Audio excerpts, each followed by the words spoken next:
We've been hearing that current contestant Chloe Burrows has been receiving death threats. I mean, did you experience anything like that when you came out, or did you have mostly positive tweets and things like that? No.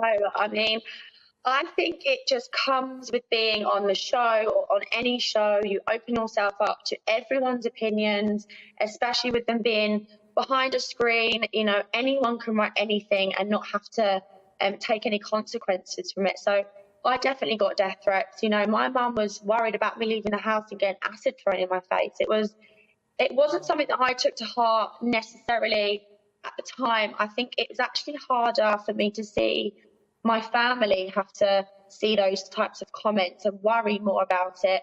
I think as I'm in this social media world, that it's a little bit more,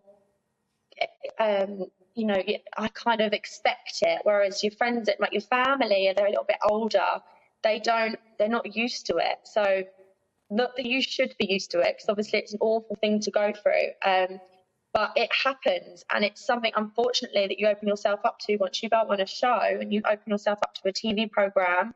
But it wasn't easy, and it's not easy seeing it going on now either, because I mean, I can imagine what she's feeling and what her family's feeling. I just think it's an awful thing. But you said yourself that you had death threats. Is it because, and you said that you're kind of used to that. What do you mean by that? Not used to death threats, used to the whole online, the ability to be able to say something to someone without having to take any responsibility for it.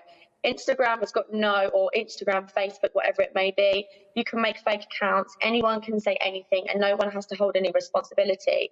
So, you know, like I said, it just makes it really easy for people to say anything. And I do not understand the extent of what people go through, to the extent of what people go to actually say these things. I mean, the things that they say are horrendous, and I just can't fathom why or what brings them to say these things. You know, people are commenting saying they're going to commit suicide because of some of the things that they're seeing, and it's just horrendous to see it all. I can't quite understand it. You have to be a very strong character to be able to take that on. Sometimes people might say to you, well, why don't you just not read it or come off Twitter or come off those things? Is that an option? Of course, it's an option, but it's really hard to not see that kind of thing, you know, and especially when it's more like, you know, maybe you don't see it, but maybe someone else has pointed it out to you, or maybe someone else, like your family, is worried about it, so they bring it up with you. You know, you don't have to read it yourself. So, you know, you can't just ignore it. You can't just say, oh, I'm not going to read it. These things will then come out in the newspapers, or they'll come out through friends and family being worried about you. Yeah, it's worrying, isn't it? And it's also difficult to not be on social media. It's almost like part of you is missing if you can't go on there and have a look on there.